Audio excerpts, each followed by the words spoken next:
Hello दोस्तों, bills of exchange का ये पार्ट 5 वीडियो है। तो आज हम इस पार्ट 5 वीडियो में क्या करने वाले हैं, देखिए।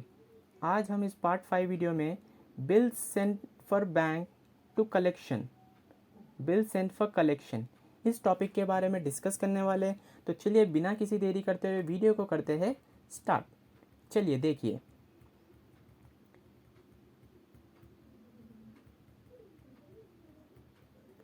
देखिए बच्चों, यहाँ पे हमारा है केस 5, जो कि कौन सा है बच्चों, bill sent to collection for bank, bill sent to collection for bank. चलिए अब हम इसके बारे में समझते हैं। देखिए, मिस्टर ए जो हमारे ड्रॉअर है, इसमें होता क्या है, पहले हम थियरी पार्ट पढ़ते हैं, फिर बाद में इसे मैं समझाता हूँ। In this case mister A, in this case mister A जो कि हमारे ड्रॉअर है, can say the bank to collect bills from his customers on behalf of him. Here bank will act as agency service provider. देखिए, theory part हम लोगों ने पढ़ लिया, अब इसे समझते हैं क्या होता है। हमारे मिस्टर ए जो है वो क्या करते हैं, जो कि हमारे ड्रॉअर है, मिस्टर ए क्या है, हमारे ड्रॉअर है। तो इस केस में bill sent to bank for collection, इस केस में हमारा ड्रॉअर जो है बैंक के पास बिल भेज देता है। ड्रॉअर क्या होल्ड करता है, ड्रॉअर जो है बिल्स रिसीवेबल होल्ड करता है ना, ड्रॉअर जो है बिल्स रिसीवेबल होल्ड करता है। तो इस केस में हमारा ड्रॉअर जो है बैंक को बिल सेंड कर देता है कि जब ड्यू डेट होगा तो हमारे बिहाफ पे बैंक जो है ड्रॉय के पास से पेमेंट कलेक्ट कर लेगा। समझे, ड्रॉअर जो है बैंक को एक इंस्ट्रक्शन दे देता है, यानी कि एक ऑर्डर दे देता है कि जिस दिन ड्यू डेट होगा उस दिन जो है हम नहीं जाएंगे पेमेंट लेने, यानी कि हमारा बैंक जाएगा पेमेंट लेने किसके पास, हमारे ड्रॉय के पास, और पेमेंट जो है कलेक्ट कर लेगा ड्रॉय के पास से, और पेमेंट जो है कलेक्ट करके ड्रॉअर के बैंक अकाउंट में जमा कर देगा। तो यही है bills sent to bank for collection, इतना ही है इसका टॉपिक है। तो चलिए इसके बारे में एक एग्जाम्पल क्वेश्चन करते हैं। देखिए, एक एग्जाम्पल क्वेश्चन करते हैं। Mister A drawn A bill of 50,000 on Mr. B for 2 months and bill is sent for collection to bank. Noting charges paid 200। देखिए, केस 1 देखते हैं हम पहले। केस 1 में होता क्या है, what if Bill Gates honoured, क्या होगा जब बिल ऑनर्ड हो जाएगा। और केस 2 में हम क्या देखते हैं, what if bill gets dishonoured, जब बिल डिसऑनर्ड हो जाएगा, यानी कि हमारा ड्रॉअर पेमेंट नहीं करेगा, तो उस केस में क्या होता है देखते हैं।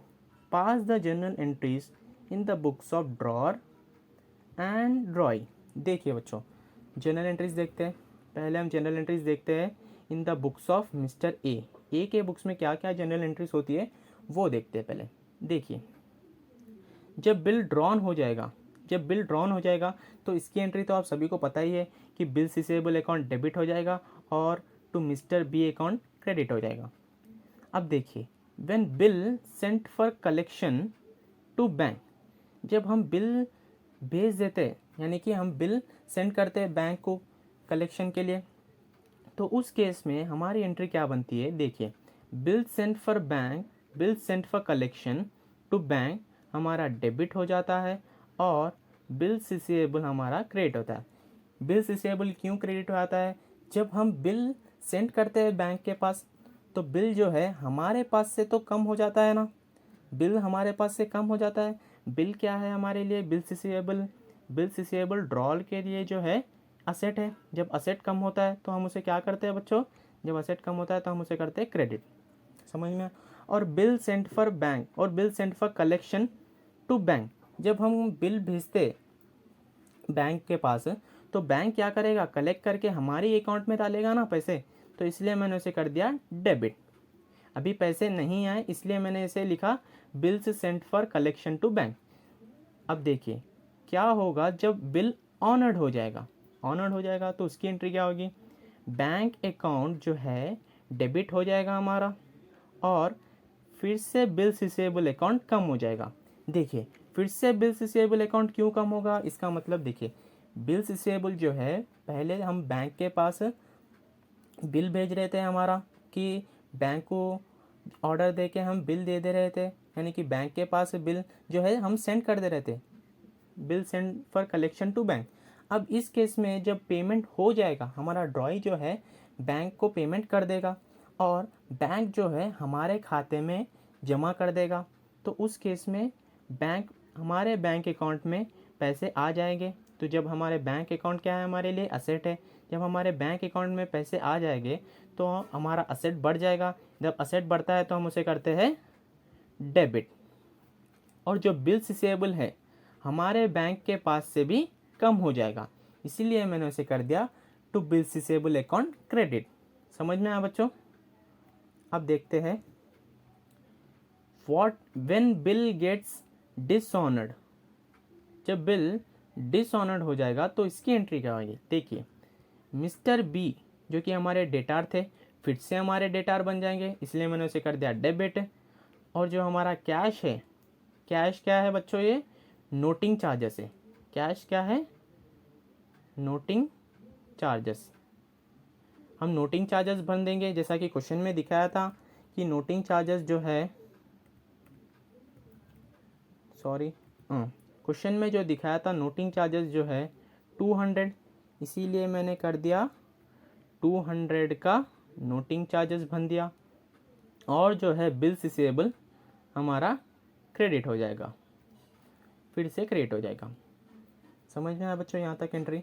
अब देखते हैं बी के बुक्स में, मिस्टर बी के बुक्स में जो कि हमारे ड्रॉई है, उनके बुक्स में क्या क्या एंट्रीज होने वाली है। जब बिल जो है एक्सेप्ट हो जाएगा, जब बिल जो है एक्सेप्ट हो जाएगा, ACC, देखिए जब बिल जो है एक्सेप्टेड हो जाएगा, जब बिल एक्सेप्टेड हो जाएगा तो उस केस में मिस्टर ए जो कि हमारे क्रेडिटार थे वो अब कम हो जाएंगे, इसीलिए जब क्रेडिटार कम होते हैं तो हम उसे करते हैं डेबिट। और बिल्स पेबल हमारी लायबिलिटी है, हमारी लायबिलिटी बढ़ जाएंगी, इसलिए मैंने उसे कर दिया credit. When bill sent for collection to bank, उस केस में क्या होगा। देखिए जब मिस्टर ए जो कि ड्रॉर है, ड्रॉर जो है अपना बिल बैंक को भेज रहे हैं कलेक्शन के लिए, तब बी का क्या लेना देना, तो इसीलिए बी के बुक्स में जो है कोई भी एंट्री नहीं होगी। व्हेन बिल गेट्स ऑनर्ड, जब बिल जो है ऑनर्ड हो जाएगा तो उस केस में क्या होगा, हमारी लायबिलिटी जो कि बिल्स पेबल थी वो ख़त्म हो जाएगी। जब लायबिलिटी ख़त्म होती है तब हम उसे करते हैं डेबिट। और जो कैश है हमारे पास से चला जाएगा, कैश हमारे लिए असेट है, असेट जब भी कम होता है तो हम उसे करते हैं क्रेडिट। देखिए बच्चों अब देखते हैं व्हेन बिल गेट्स डिसऑनर्ड, जब बिल डिसऑनर्ड हो जाएगा तो उस केस में क्या होगा। देखिए फिर से हमारा बिल्स पेबल जो है डेबिट हो जाएगा और मिस्टर ए फिर से हमारे क्रेडिटार बन जाएंगे और नोटिंग चार्जेस हमारे लिए एक्सपेंस हो जाएगा। समझ में आया बच्चों, एक्सपेंस जब भी बढ़ता है तो हम उसे करते हैं डेबिट। समझ में आया, नोटिंग चार्जेस 200 और जो है अब हमें मिस्टर ए को जो है 50,200 रुपीज़ देना होगा। बिल्स पेबल फिर से हमारा कम हो जाएगा, उसे रिप्लेस कौन कर लेगा, मिस्टर ए फिर से हमारा क्रेडिटार बन जाएगा। और नोटिंग चार्जेस जो है हमारे लिए एक्सपेंस, इसलिए मैंने उसे कर दिया डेबिट। और जो है हमारा टोटल अमाउंट हो गया 50,200।